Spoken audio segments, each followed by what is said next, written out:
मागच्या भागामध्ये आपण शिष्यवृत्ती परीक्षेचं स्वरूप काय असणार आहे पाहिलं होतं. ठीक आहे, 2 पेपर असणार आहेत, पेपर 1 पेपर 2. पेपर 1 मध्ये काय असणार आहे, 25 प्रश्न कोणते असणार आहे, मराठीचे. किती गुणांसाठी, 50 गुणांसाठी.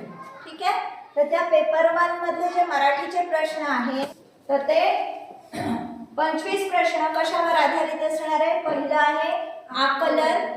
किती भारांश त्याला, 24%. म्हणजे 25 पैकी किती प्रश्न असतील, 6 प्रश्न आकलनावर असतील. आकलनाचं तुम्हाला माहिती आहे, एखादी कविता दिलेली असेल, एखादा उतारा दिलेला असेल किंवा काही संवाद दिलेले असतील.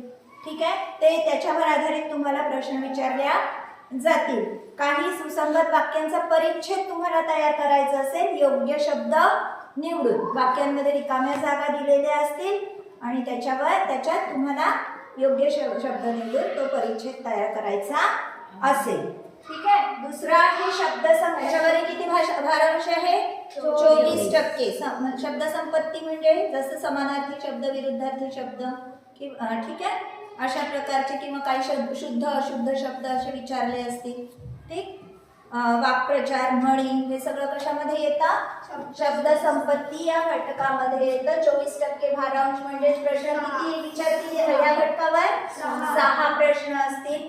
मग आहे कार्यात्मक व्याकरण. बघा किती भारांश दिसतोय, 48. म्हणजे सगळ्यात जास्त भारांश कशाला आहे, कार्यात्मक व्याकरण. व्याकरण माहिती आहे, शिकताय तुम्ही आधीपासून. नाम सर्वनाम म्हणजे शब्दांच्या जाती आहे, लिंग वचन हे सगळं त्याच्यामध्ये येईल. ठीक आहे, संधी प्रयोग.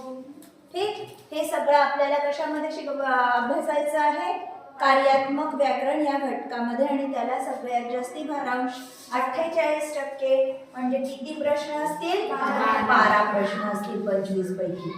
ठीक आहे, त्याच्यानंतर आहे मराठी साहित्य विषयक सामान्य ज्ञान.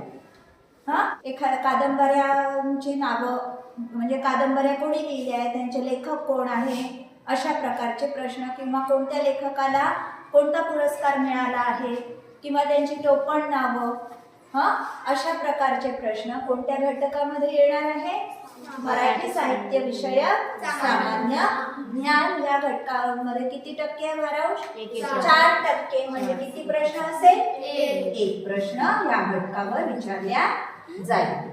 ठीक आहे, तर हे सगळं तुम्हाला अभ्यासायचं आहे.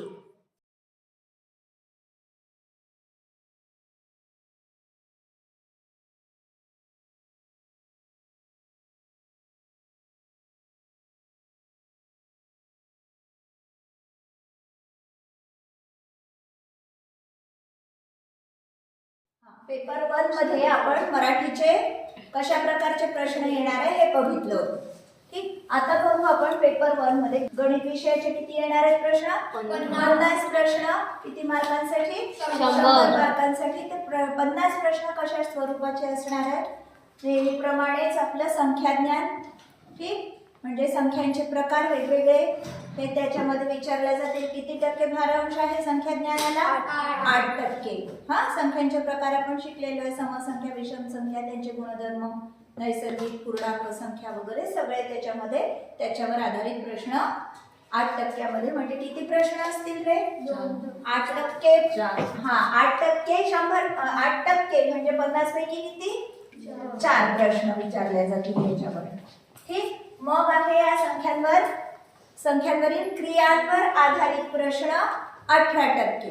ठीक आहे, जसं विभाज्यता आहे, लसावी मसावी हे सगळं काढणं, घातांक वगैरे सगळं कशामध्ये येणार, संख्यांवरील क्रियांवर आधारित ते प्रश्न असतील. किती टक्के, 18%. 18% म्हणजे 50 पैकी किती प्रश्न, 9 प्रश्न.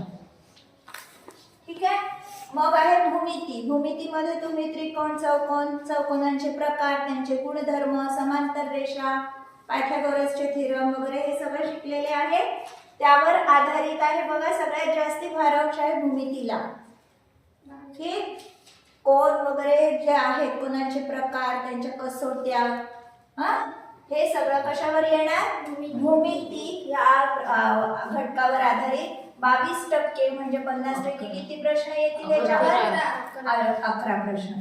मग आहे महत्व मापन. महत्व मापन मध्ये जसं क्षेत्रफळ, परिमिती वगैरे काढणं, पृष्ठफळ, घनफळ वगैरे हे सगळं कशामध्ये? महत्व मापन. किती टक्के भारांश आहे? 16% भारांश. म्हणजे किती प्रश्न असतील? 8 प्रश्न. मग सांख्यिकी. सांख्यिकी स्टॅटिस्टिक्स मध्ये काय काय शिकता तुम्ही? मीन, मोड, मध्यमान, सरासरी हे सगळं कशामध्ये येतं? सांख्यिकीमध्ये. किती टक्के भारांश? 6% भारांश. म्हणजे साधारण किती प्रश्न विचारतील? 3 प्रश्न.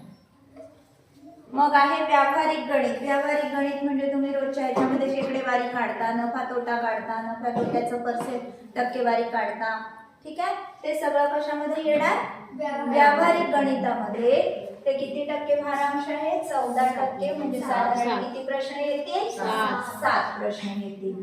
मग आहे बीजगणित, जे आपले समीकरण सोडवणं असतं किंवा नित्य समानता आहे, एकचल समीकरण आहे, विस्तारित सूत्र आहे. ते सगळं कशावर येणार? ते कशामध्ये? कोणत्या घटकामध्ये? बीजगणितावर आधारित. किती टक्के भारांश? 16%. म्हणजे साधारण किती प्रश्न येतील? 8 प्रश्न. ठीक आहे, अशा प्रकारे गणिताच्या प्रश्नांचं स्वरूप असणार आहे. ठीक, या प्रकारचे प्रश्न तुम्हाला विचारल्या जातील. तर आता चांगला अभ्यास करायचा आणि याच्यानुसार अभ्यास करायचा आणि मस्त पूर्णपैकी पूर्ण गुण मिळवायचे. ठीक, सर्वांना अभ्यासासाठी आणि परीक्षेसाठी हार्दिक शुभेच्छा. व्हिडिओ आवडला असल्यास नक्की लाईक आणि शेअर करा. आणि हो, सबस्क्राईब केलं नसेल तर नक्की सबस्क्राईब करा. सबस्क्राईब करून बेल आयकॉनवर प्रेस करा, म्हणजे माझ्या नवीन येणाऱ्या व्हिडिओजचे नोटिफिकेशन्स मिळतील. धन्यवाद.